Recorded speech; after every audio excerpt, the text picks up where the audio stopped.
안녕하세요. 자연치유와 대체요법으로 사기암을 치유하고 있는 지혜와 성실입니다. 날씨가 점점 더워요.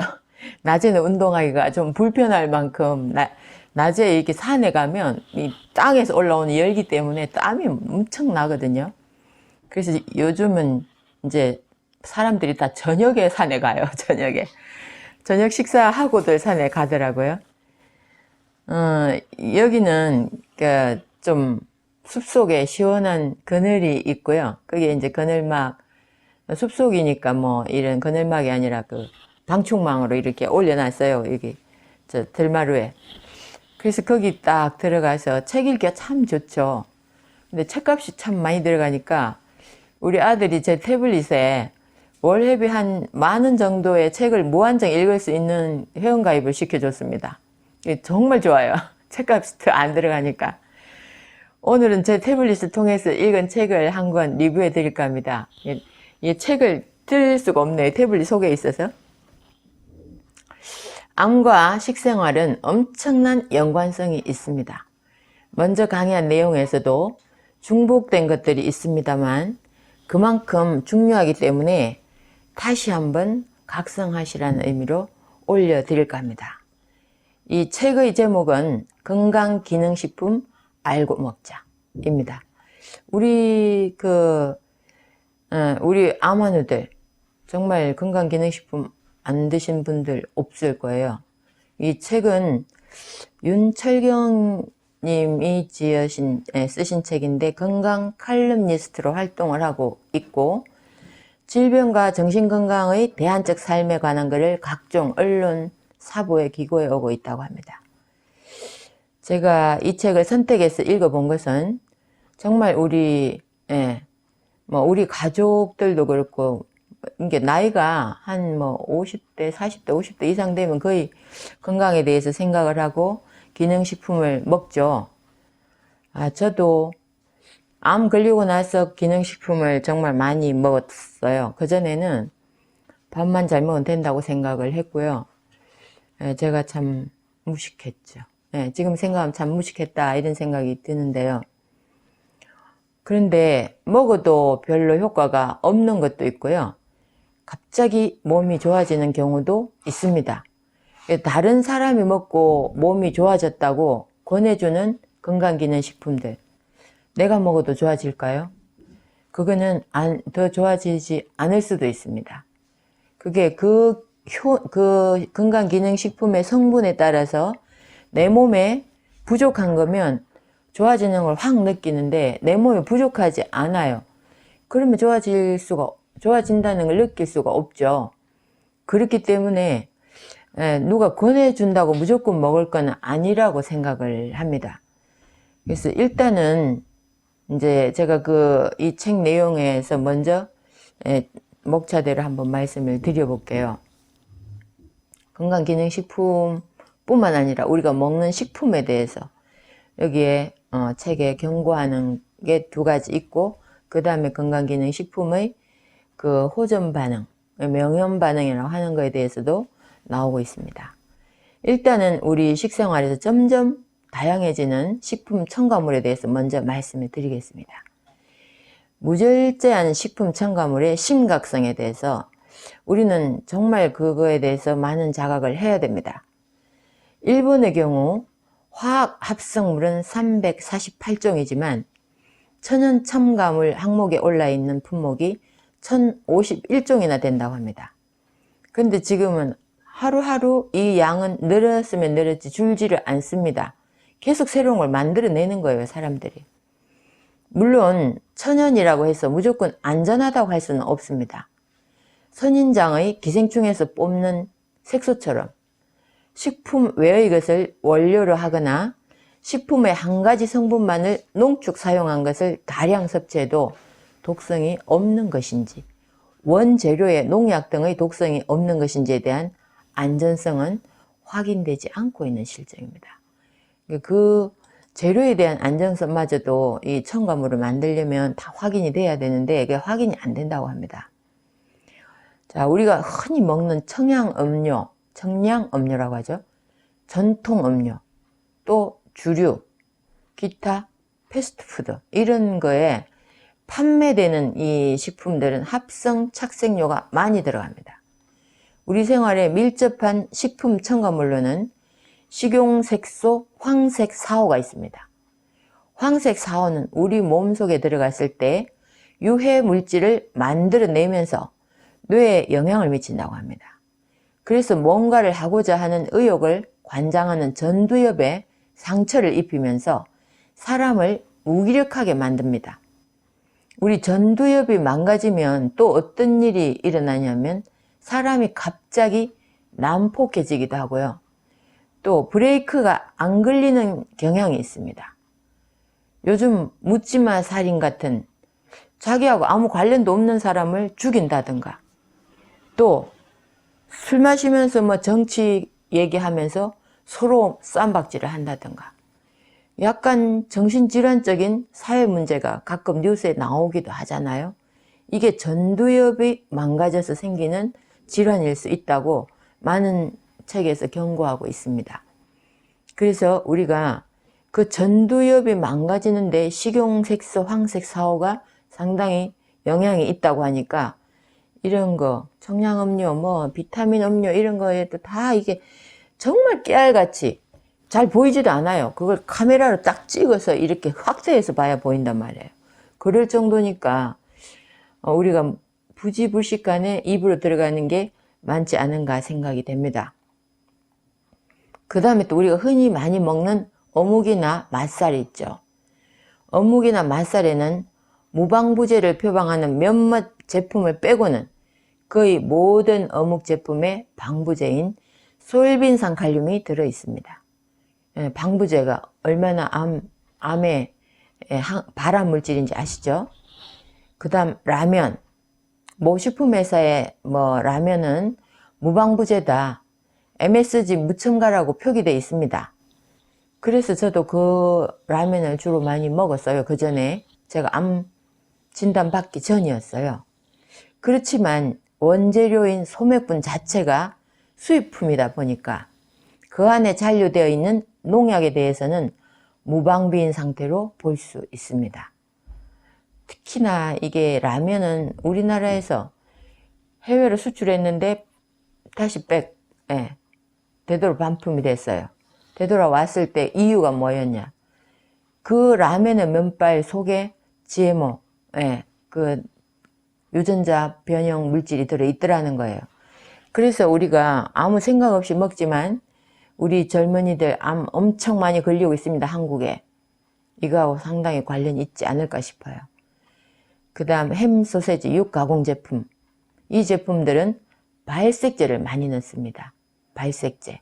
물론 솔빈산 칼륨도 많이 들어갑니다.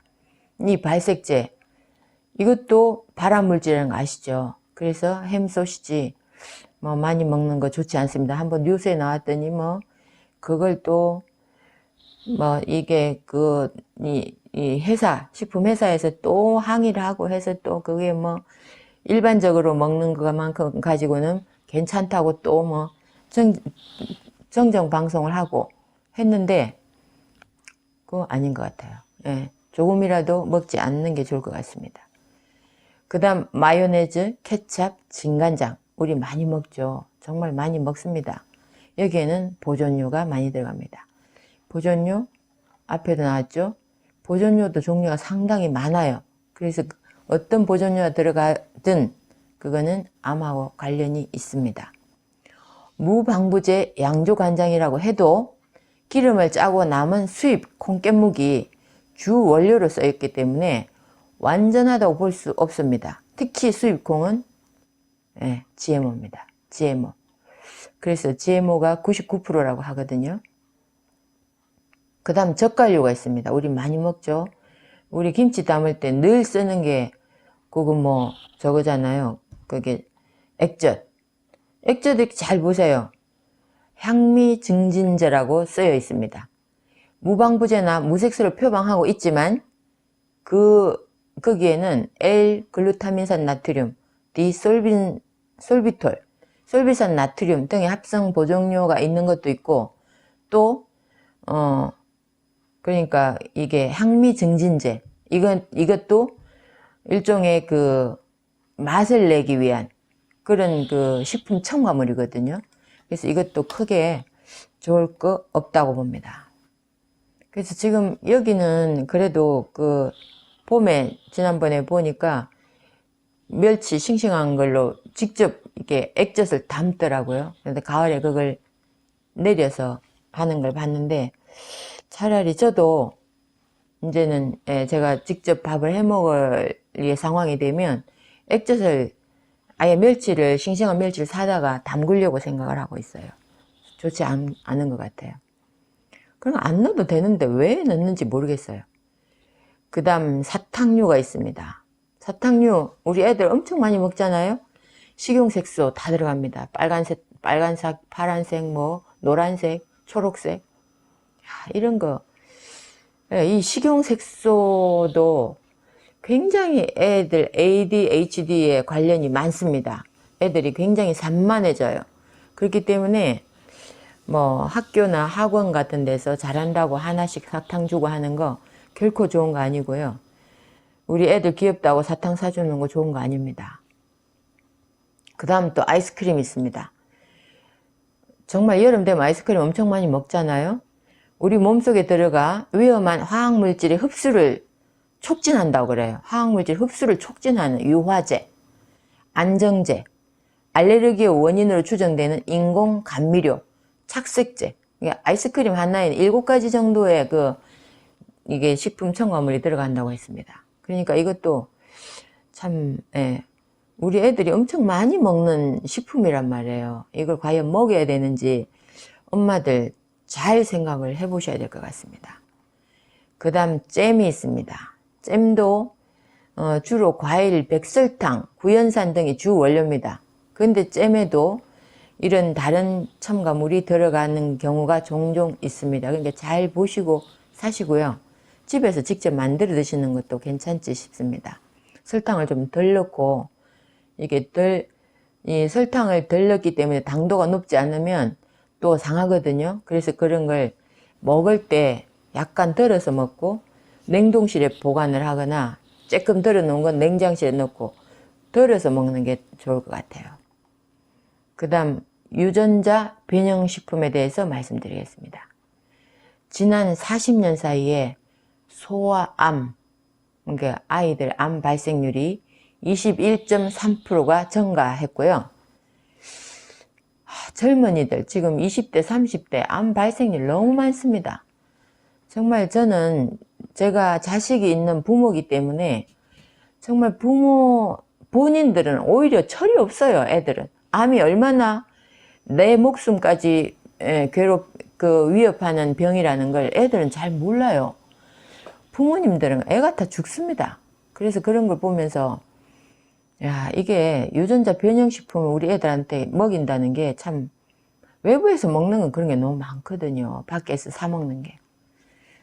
식품 첨가물과 더불어 식탁의 복병으로 취급받고 있는 것이 바로 유전자 변형식품입니다. 처음 유전자 조작 연구가 진행될 때의 취지는 인류를 식량난으로부터 구제하기 위한 것이라고 했어요. 그렇지만 그 파장은 엄청난 결과를 갖고 오고 있습니다.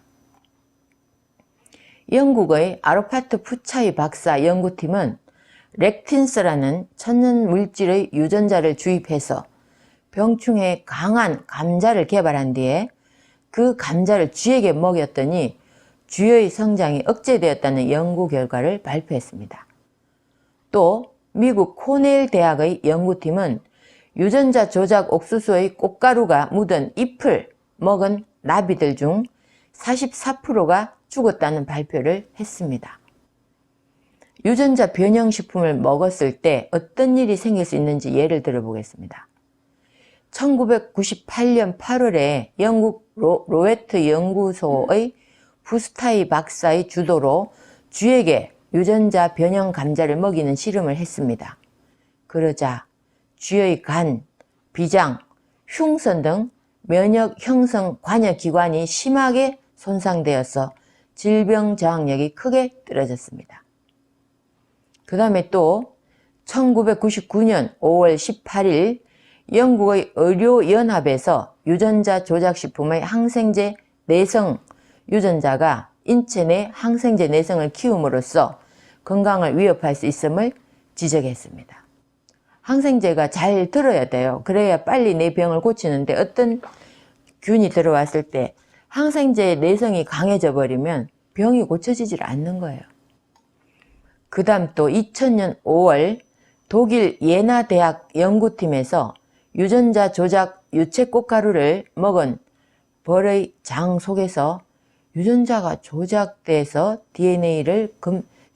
DNA를 검출했는데 유전자 변형식품 속의 유전자가 이것을 섭취한 동물과 사람에게 전이될 가능성이 있음을 발표했습니다. 현재 미국은 인류의 식량 부족을 내세우며 유전자 변형식품이 인체에 유해하지 않다는 입장을 고수하고 있습니다. 그러나 유럽 쪽에서는 이에 대해 반발하고 있습니다. 그래서 이게 유전자 변형식품을 우리나라가 전 세계에서 가장 많이 수입하는 나라입니다. 그리고 유럽에는 아예 EU 쪽에는 들어오지 못하게 아예 막았어요. 유전자 변형식품이. 근데 우리는 그 씨앗까지도 지금 다 들어와 있거든요. 그리고 아프리카에 기근으로 식량난이 생겼을 때 유전자 변형식품으로 우리가 무료로 제공하겠다고 미국에서 제안을 했을 때 아프리카에 굶어 죽을지언정 우리는 유전자 변형식품은 들여오지 못하게 했습니다. 그런데 우리는 뭔가요? 우리나라는 OECD 국가 중에 상당히 부유한 나라로 발전했다고 하면서도 유전자 변형식품은 여전히 들어오고 대기업의 로비인지 어떤지는 모르지만 우리나라는 모든 가공식품에 유전자 변형의 재료가 들어가지 않았다. GMO 프리 이런 단어를 쓸 수 없게 법으로 막아놨습니다. 누구를 위한 법인지 모르겠습니다. 그래서 우리 암 환우들 절대 유전자 변형식품 드시지 마시고요. 특히 우리 아이들한테 먹이지 마시기 바랍니다. 그 유전자 변형식품이 뭔지는 제가 지난번에 다 우리 식품 중에 이런 게 유전자 변형식품입니다 하고 올려드린 게 있습니다. 자, 이번에는 우리 몸에 좋은 건강기능식품 제대로 알자는 내용을 알려드리겠습니다. 건강기능식품의 허와 실을 말씀드리겠습니다.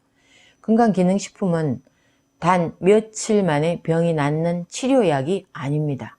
그러니까 우리는 약에 너무 익숙해져 있기 때문에 이거 며칠 먹어봤는데 별로 변화가 없어. 이거 별로 나한테는 좋은 것 같지 않아. 이렇게 단정 지을 수 있는데요.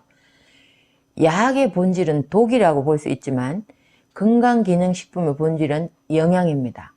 그렇기 때문에 건강기능식품은 정확하게 알고 드시는 게 좋을 것 같습니다. 식품의 영양 성분을 통해서 허약한 인체의 세포를 점진적으로 활성화시킴으로써 신진대사를 원활하게 돕고 동시에 체질을 강화시키는 원리입니다. 체질이 강화되면 당연히 병에 대한 면역력이 강해지므로 병에 잘 걸리지 않게 됩니다. 그러므로 최소한 6개월 이상 섭취해야 일반적인 효과를 볼 수 있습니다. 다시 말해서 건강기능식품을 복용하기에 앞서 자신의 체질과 평소의 건강 상태 또 병이 있다면 그 병의 정확한 증상들을 과학적으로 검증받은 우수한 건강기능식품을 선택한다면 그 병의 정확한 증상들을 알고 나서 그걸 건강기능식품 내 병의 증상과 관련이 있겠는가 이걸 딱 매치를 시켜서 선택을 해야 되겠죠. 그렇다면 그 효과는 확실히 얻을 수 있습니다.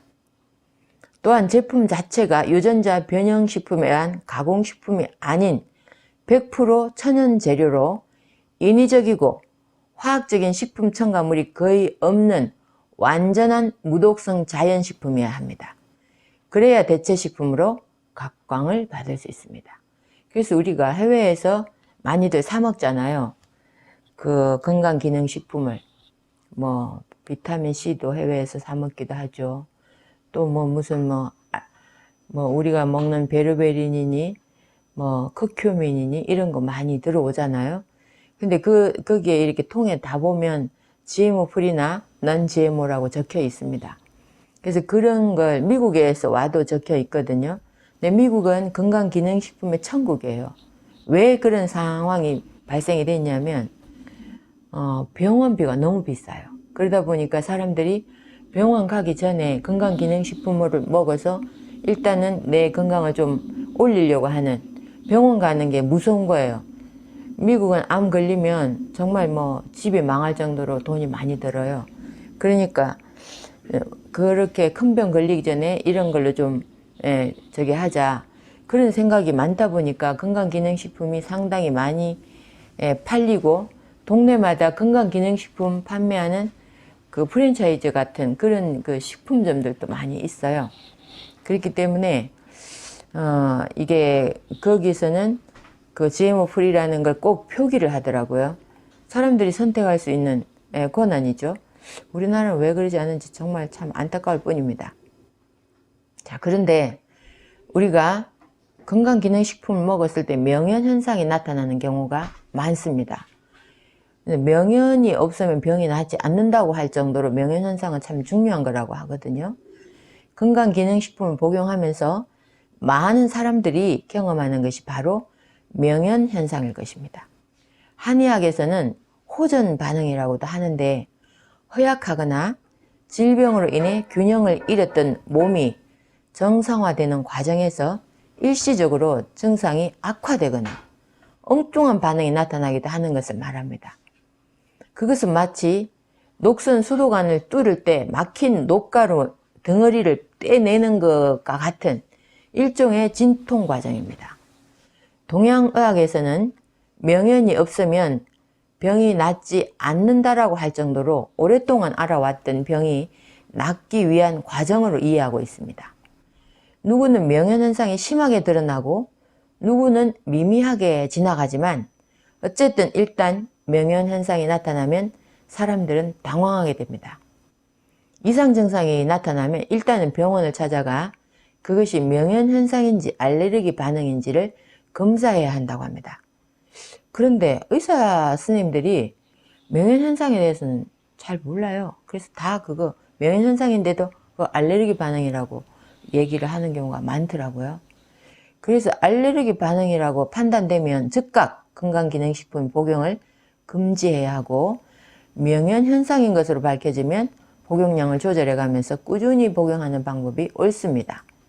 그래서 그게 그 건강기능식품에 어떤 게 들어가서 나한테 알레르기를 일으키는지 그걸 잘 식품의 그 재료 성분 이걸 잘 보셔야 될 것 같습니다. 그런데 지금 현재는 과학적으로 명현현상이 증명되고 있습니다. 명현현상의 대부분은 좋지 않았던 몸이 새롭게 질서를 잡으면서 몸속의 나쁜 기운이 나올 때 나타나는 증상입니다. 그러나 이것이 과학적으로 증명되지 않았기에 그간은 한방에서만 주장해 오던 학설에 지나지 않다고 비하해 왔던 것이 사실입니다. 그런데 최근 들어 유럽이나 미국의 자연의학계에서는 이러한 명현현상을 치유의 위기라고 부르며 새로운 시각으로 바라보고 있습니다.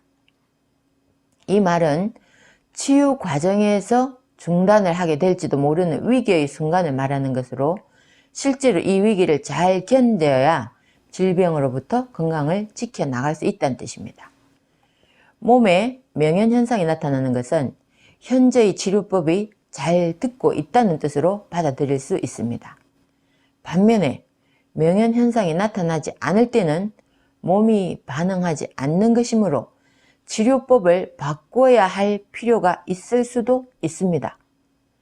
독일의 생리의학자이자 심리학자인 헤링이라는 사람은 모든 치료는 안에서 밖으로, 머리에서 아래로 증상이 일어나는 역순으로 일어난다고 말하였습니다. 그리고 증세가 가벼운 사람은 명현현상이 일찍 시작되었다가 빨리 끝나지만, 증세가 심각한 사람의 경우 늦게 시작됐다가 오래 간다고 합니다. 그렇기 때문에 중증인 사람에게 명현현상은 고통스러울 수도 있습니다. 처음에는 가볍게 나타났다가 조금 지나면 아주 심해지고 그 다음에 차츰차츰 없어지는 것입니다. 몸 안의 독소가 얼마나 심각한가에 따라서 심한 정도가 다르고 기간이 다릅니다. 그러나 한 가지 분명한 것은 명현현상이 지나가면 몸이 가벼워지고 정신이 맑아져 스스로도 건강해졌음을 느낄 수 있다는 것입니다. 약간 저도 그런 현상을 느꼈는데 갑자기 막 개운한 느낌이 있어요. 명현현상의 증상별로 분류를 해보겠습니다. 어떤 경우는 이완 반응이 있습니다. 기운이 없고 몸이 척 늘어지는 것 같은 느낌이 있습니다. 그 다음엔 또 과민 반응도 있습니다. 명현현상을 나타내는 환자의 18%가 이러한 증상을 경험하면서 변비, 설사, 통증, 부종, 발한, 땀이 난다거나 이런 증세를 보입니다. 그 다음에 배설작용이 있습니다.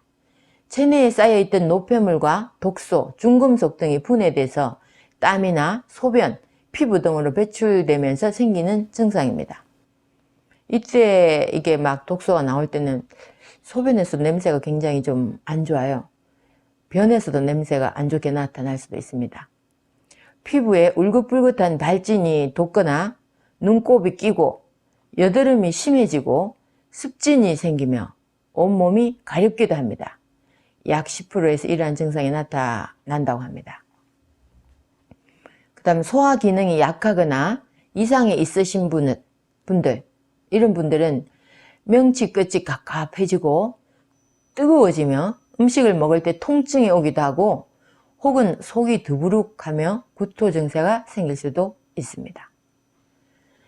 그 다음에 또 피가 부족하거나 빈혈이 있는 분, 빈혈이나 피가 부족한 같은 말인데 쉽게 코피가 나올 수 있고 주로 여성에게서 많이 나타난다고 합니다. 갈증을 느끼거나 밤에 꿈을 많이 꾸게 되며 한편으로는 윗배에 불편한 느낌이 올 수도 있습니다. 근데 구충제 먹고 코피 난다는 분들도 있더라고요. 그것도 명현현상 같아요. 체질이 산성인 분, 졸립거나 혀끝과 목이 마르면서 잦은 소변과 방귀가 나올 수 있습니다. 또 혈압이 높은 분, 머리가 무겁거나 어지러운 상태가 1, 2주간 지속될 수 있으며 무기력해질 수 있습니다. 그 다음 배변 기능이 약하신 분, 상태에 따라 차이는 있지만 설사가 잦은 경우가 있습니다. 그 다음 만성 피곤함이 있거나 눈에 충혈이 자주 생기는 분, 눈에 충혈이 일단 간이 좀 피곤하다는 뜻이거든요. 구토 증세가 나타나거나 피부가 간지럽고 또는 물집이 생기는 경우도 있으며 때로는 배변 시에 혈변이 나올 수도 있습니다. 그 다음 소변이나 생리 기능에 이상이 있으신 분, 얼굴에 물집이나 여드름이 생길 수 있으며 다리가 붓는 증세가 나타날 수 있습니다. 그 다음에 혈당 조절이 안 되시는 분, 이런 분들은 배설하는 당분의 양이 많아지고 손발이 부어오르거나 무기력한 상태가 될 수 있습니다. 그 다음에 항문에 치질이 있으신 분, 때로는 배변 시 피를 배설할 수 있습니다. 여드름이 심하신 분, 초기에는 다소 많아지지만 곧바로 없어질 수 있습니다. 기관지가 약하신 분, 갈증을 느끼거나 어지럽고 구토 증세가 생기며 가래를 쉽게 토해내지 못하는 현상이 나타날 수도 있습니다. 그 다음에 호흡기에 이상이 있으신 분, 가래가 많이 생기며 우윳빛 또는 누런색 가래가 나올 수 있습니다. 그 다음 정신적 스트레스를 받고 계신 분, 잠을 쉽게 잘 수가 없고 오히려 흥분되는 듯한 느낌이 나타날 수 있습니다. 그래서 이렇게 이 자기 평소의 증세에 따라서 나타나는 방향이 약간씩 다르죠. 그래서 내가 이런 증상이 있어. 그러면 이게 내가 이걸 먹고 호전 반응이 있구나 하고 느끼시면 되겠죠. 그래서 구충제 먹고도 뭐 호전 반응 상당히 많이 나타나는 것 같아요. 구충제는 먹으면 막 방귀, 또 배가 살살 아프기도 하고 구토 증세가 있고, 뭐 어떤 분은 뭐 태동하듯이 덩어리가 이렇게 돌아다닌다고 그래요. 그러니까 기생충들이 엄청 많은 분들은 상당히 고통스러워, 구충제만 먹고도 상당히 고통스러워 하시더라고요. 그러니까 이런 이제 우리가 건강기능식품이나 이런 걸 먹었을 때 생길 수 있는 이런 걸 잘 기억을 해 놓으셨다가, 이게 명현반응인지 아니면 부작용인지 이걸 판단하실 수 있었으면 좋겠습니다. 우리가 건강식품도 좋은 이점이 많이 있으니까 드시되 잘 효과를 많이 보시기 바랍니다. 감사합니다.